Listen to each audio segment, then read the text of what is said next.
Hi, thanks for joining me on Wilderness with Amani. On longer camping trips, block ice for your cooler is the best. And block ice is one of those things that's getting harder and harder to find. Because that big, giant block of ice can last multiple days. And even if you get down to a smaller piece, you can stick it on top of stuff like cheese and stuff that, might give you salmonella or listeria or something if you don't keep it really cold. So what I'm doing these days to compensate for not being able to find so much block ice is I'm making my own at home. Making blocks this big aren't as handy as having the giant blocks you can buy. But I have a few of these in my freezer at all time, and what I do is I have a baking pan that the gallon bag fits into perfectly when it's full. I fill it up with water, I put it in that pan so that if it leaks a little bit, it doesn't get all over my freezer. Then once there's a nice encasement of ice around the edges, I take it out of the pan, stick it on the freezer rack, and let it get really hard. Now, if I don't catch anything, a lot of this is left at the end of the day.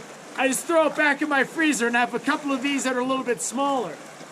Now, I just caught a really nice trout.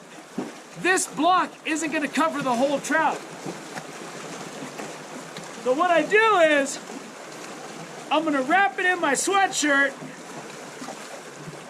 and I'm going to smash it up.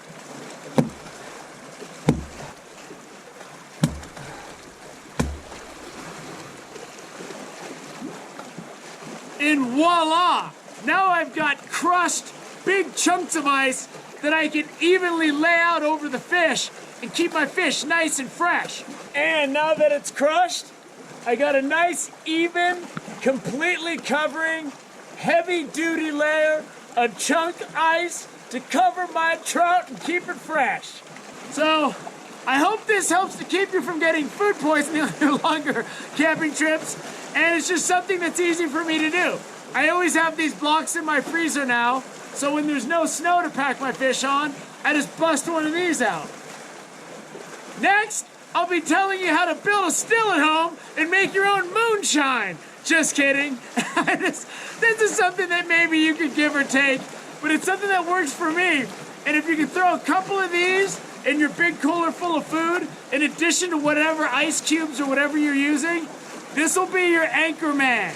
Your anchor man of keeping yourself from having your food get spoiled and keeping your night crawlers fresh. Thank you for joining on Wilderness with Amani. I hope this tip helps you. Till next time.